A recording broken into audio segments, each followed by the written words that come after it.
અમદાવાદ ખાતે શિવરાત્રિ પૂર્વે ભગવાન શિવની ઐતિહાસિક નગરયાત્રા નીકળી હતી। જૂનાગઢ ખાતે મહાકુંભ તો નારોલમાં મહાકળશ યાત્રા નીકળી હતી।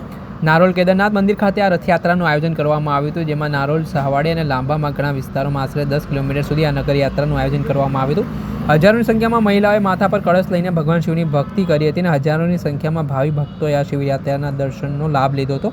પુલવામામાં શહીદ થયેલા જવાનોને શ્રદ્ધાંજલિ આપવામાં આવી, દેશની રક્ષા માટે પ્રાર્થના કરવામાં આવી।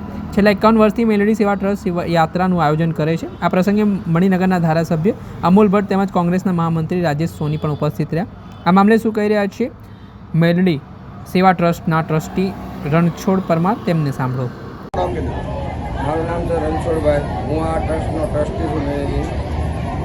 અમે દર વર્ષે કે અહીંયા છેલ્લા 51 વર્ષ, આજે 51 વર્ષ પૂરા થયા।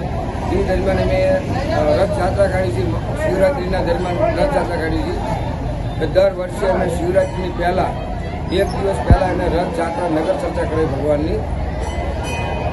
પછી રથયાત્રા નીકળે છે,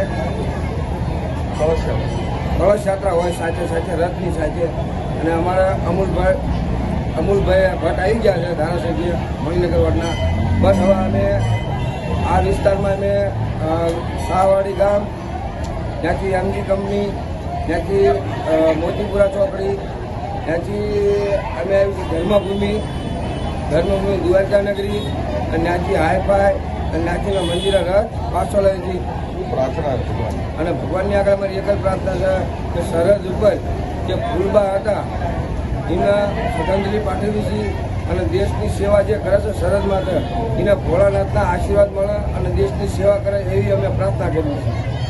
આપણે સાંભળ્યા જે ભવ્ય આ એક શિવરાત્રિ એ પૂર્વ આપણે સાંભળ્યા હતા ટ્રસ્ટીઓ, તેમણે આજે જે ભવ્ય શોભાયાત્રાનું આયોજન કર્યું હતું, જે ભક્તોનું ઘોડાપુર ઉમટી પડ્યું હતું, તેને લઈને તેમણે વાત કરી છે।